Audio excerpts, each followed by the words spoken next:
Spoon TV is here today with fashion's renaissance man, Karl Lagerfeld. Hi, Karl. Hi, how are you? Very good, thanks.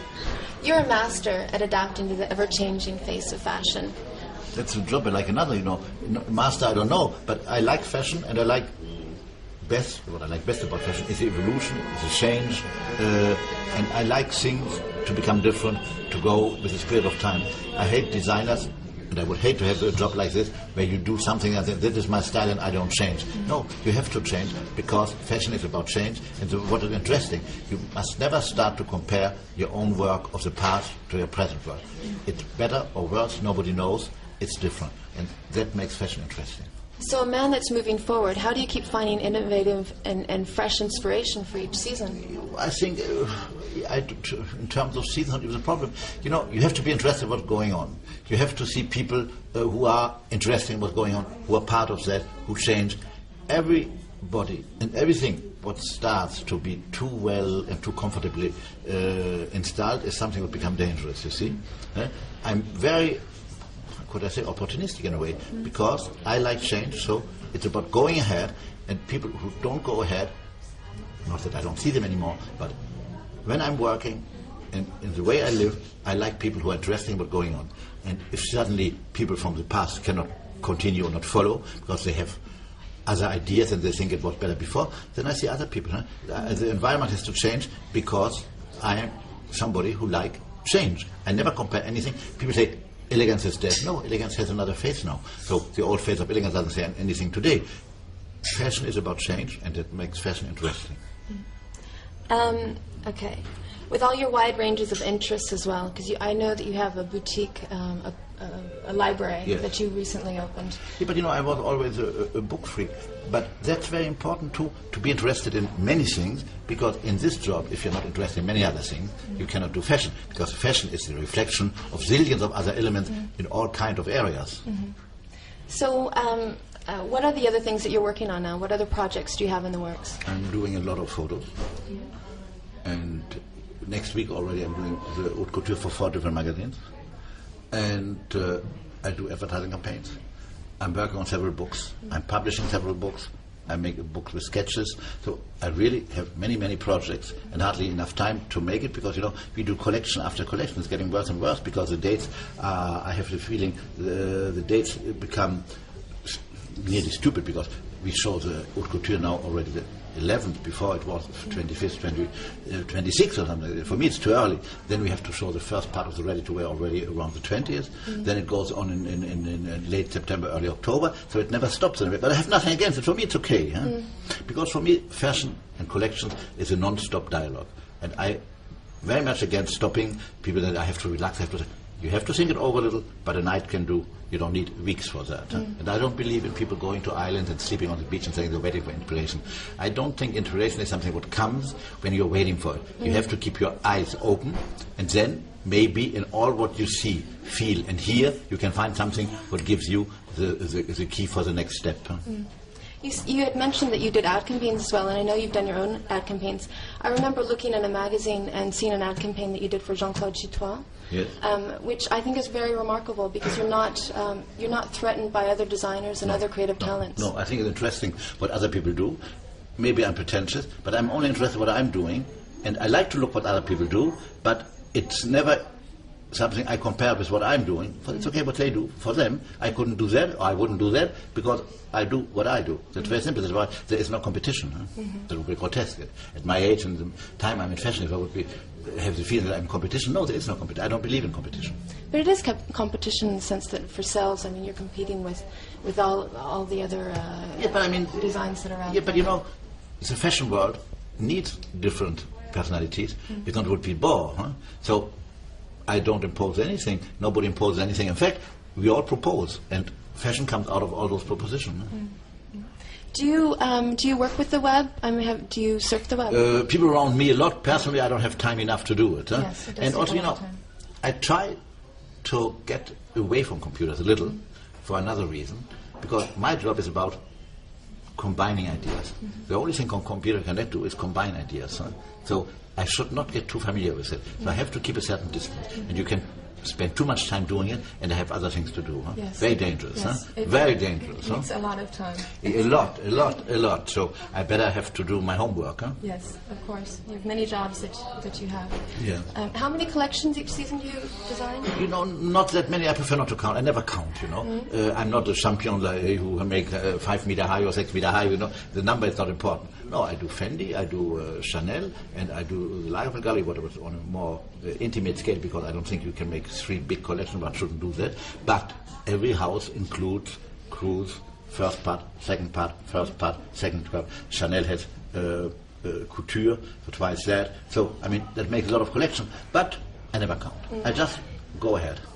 I've recently read in the press that Chanel has actually started a project with Vogue.com to sell the collection yes, but online.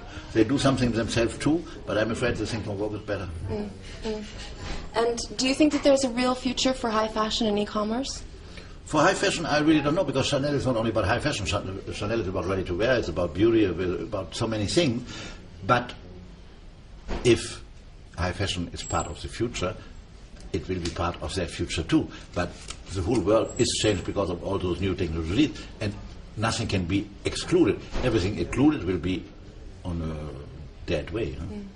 You're a man that's constantly working with new resources and new materials. Yeah, but I like that. I remember a dress that I saw in your gallery that had extruded silicone dentelle on the bottom. Yes. How do you keep finding such new resources? There's different ways. Or I see something in a factory what's not even supposed to be for that, and want it. Then my assistants see all the collection of everybody, and people come also and propose. So there's a big choice of things where you can find new things you would not find normally if you wait for them to be in the shops. So. You have to be interested, you know. Yes. Things come to you when people know you're interested. Nothing comes to you when people know that you have only old-fashioned ideas and that you're not open to anything new. I think it's very interesting to have never used material, as it is very interesting to use for couture, the most classic material. And it's a mix of all that what makes fashion interesting. How important do you think it is to have artists and sculptors? How important do you think it is to have artists and sculptors involved in fashion? You're talking about the Metropolitan Museum? Not directly. Not directly. But indirectly, yeah. It's important and it's not important, but I think it goes very well together. Art with a big A in the past had always a problem with fashion with a big F. And fashion had a complex because they thought the F wasn't big enough. But now things start to improve. And after all, you know, when art became art, it was nothing else than decorating rooms. I'm very sorry. And clothes were what people used to wear. So we need two of them. Then art suddenly became something what thought was better than clothes. And then they found out that the whole thing together can live very well together. Chanel herself was very close to artists, Cocteau and Picasso. It wasn't really that close, I don't know. In her youth, in the later years, I'm not that sure. But I like the idea of Chanel as a modern woman, as I like the idea what Chanel did with Warhol in the 60s for an advertising for Number 5. And that's why I thought it was time also to make, if we make a Chanel show, linked to modern artists like Jane Halsey and things like this, because what I like about the label of Chanel, it's nearly crossing 100 years soon, and it's still modern, it's still today, and that's why it has to be linked also with things what's going on today, like modern art, because there's something visual. Everyone in France is talking about José Bové and his fight against globalization. How do you think that globalization is going to affect fashion eventually? You know, I was born to be a champion of globalization, so I'm very much for that. So, in fact, I believe only globalization. So it's like fighting against windmills if you don't like it. Yes. I'm not Don Quixote and I'm not Sancho Panza. I'm an opportunist, and I think, you know, that's the next step anyway. There's nothing you can do. It's very sweet that he's fighting for camemberts and all that, but it will not work on the end. Okay, one last question.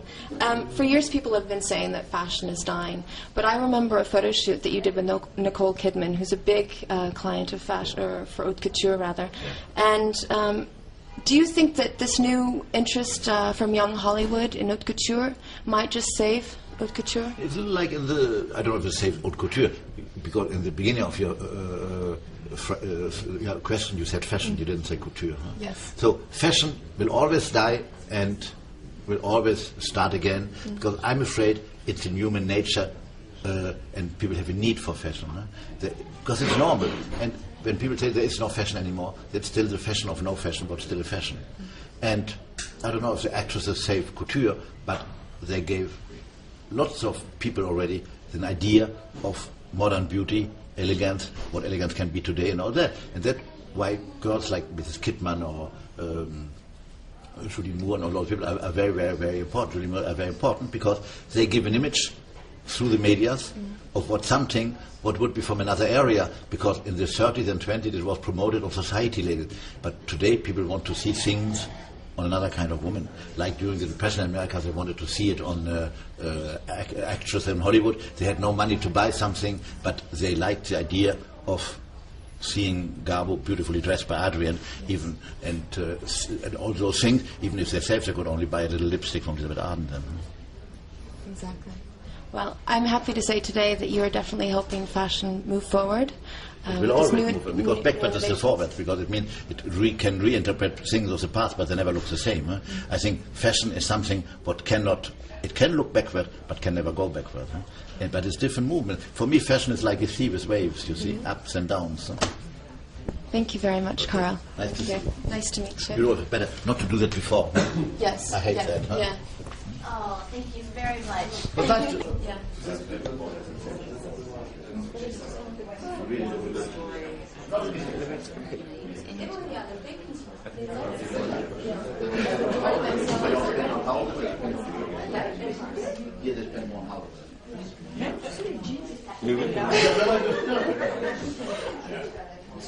Oh, he's trying to be creative.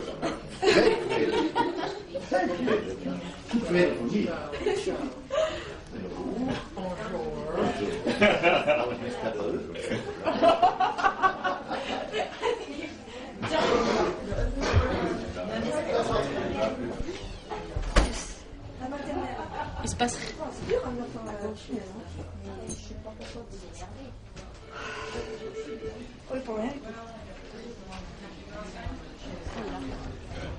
Non, c'est pas café, c'est la session. You don't have to push it. Hello. Yes. This is very cheap. I You don't have a copy for it. Okay.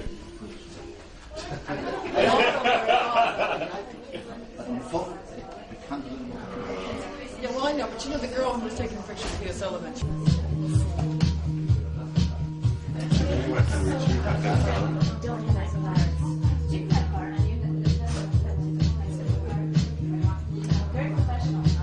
you know what I do have is a press release kit, and I had the material. She didn't take it, did she really? She liked it so much. Like what the other was on the phone.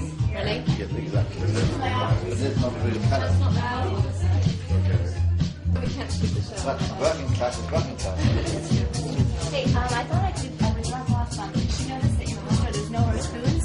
Just Can I give you a couple? no, with pleasure, but we have spoon on it. Yeah, It's we all have sold sold out. out. Yes, I'm we just know. going to drop off How those with pleasure, complimentary with pleasure. couple Yes. boxes. No, we need to visit, you know why? Because if not, we cannot sell it to people. We don't give it away. So we have to make a bill, because we cannot take things we don't have a bill for. Well, we'll drop off a couple Okay, boxes. with pleasure. But make a bill, because it's not something magazine we give away for free. I'm against it. We have to make a bill, because we cannot sell magazines. We don't have books for it. We cannot have that. Yeah, but I'll drop some off. Yes. Et alors, what t'as donné d'Alaska? Mais en fait, j'avais habité dans une toute petite ville. Oui, ça fait une